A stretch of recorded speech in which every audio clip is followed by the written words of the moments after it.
대선 승부처 로고송과 CF에 대해서 오늘 얘기를 해볼까 하는데요. 이번 대선은 아직까지 마음을 결정하지 못한 한 20% 정도의 부동층이 결정한다. 누가 대통령이 될지. 그런 얘기 이렇게 하죠. 얘기할 수 있는데요. 예. 이런 중도층이 보고 또 부동층이 볼 때 이런 CF라든가 로고송이나 TV 토론에서 비춰지는 후보들의 이미지, 이건 대단히 중요하죠. 예. 오늘 그 부분에 대해서 한번 얘기를 해볼까 합니다. 이 로고송은 사실은 이제 후보들의 이미지를 각인시키는 효과가 있잖아요. 그렇죠. 네, 그런 면에서 올해 최고의 로고송이 될 만한 노래는 뭐였다고 생각하세요? 단연 강남스타일 아닙니까? 예, 맞습니다. 강남스타일 서로 갖고 싶어 했는데, 예.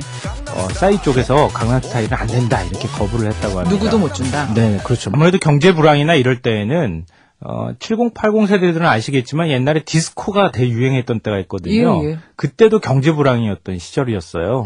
이제 이번에도 마찬가지로, 주로 댄스 음악들이 많이 채택이 됩니다. 어떤 것들이 채택됐어요? 박근혜 후보 같은 경우에는 포미닛의 핫이슈, 그리고 이제 빨간색을 강조하는, 그 유세단 중에 빨간 목도리라고 있잖아요. 빨간 목도리에서 빨간 목도리를 흔들면서 이런 이제 노래를 부른다고 하고요.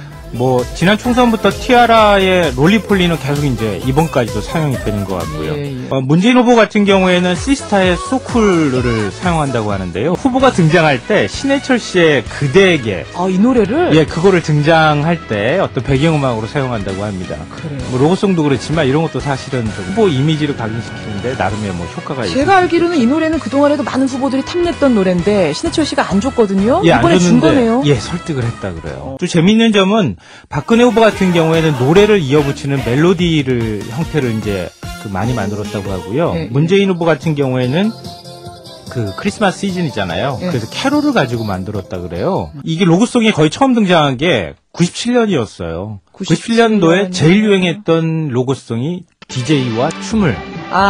김대중 후보. 네, 당시 맞습니다. 후보. 당시 관광버스 춤하고 해가지고 대히트를 쳤는데요. 맞아요. 이 노정객의 이미지를 좀 희석시키는 효과, 좀 발랄한 효과를 내서 당선됐고요. 신세대층에게 어필했어요. 네네, 맞습니다. 전 세대한테 다 어필했고요. 2002년 같은 경우에는 또 월드컵 열기가 있었기 때문에 오필승 코리아, 오필승 노무현 이렇게 바꿔가지고 그게 유행을 했고요. 아마 그거보다는 상록수, 그렇죠. TV 광고에 나왔을 때 노무현의 눈물, 기타 치는 모습, 이게 아마 더 많이 각인됐을 거예요. TV 광고는 정말 많이들 움직였어요. 네, 엄청나게 영향을 미쳤죠. 성공한 광고의 예로 기억이 되고 있고. 로고송이 히트하면 대통령이 될 수 있다. 이제 이런 법칙이 증명이 된 건데요.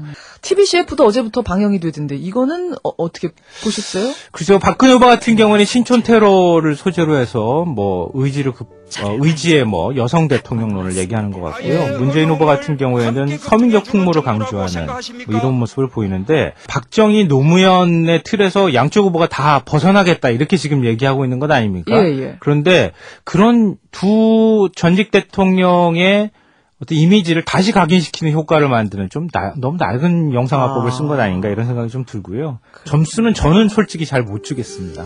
찾아서 다들 좀 한번 보시기 바랍니다. 나름의 점수 매겨보시죠.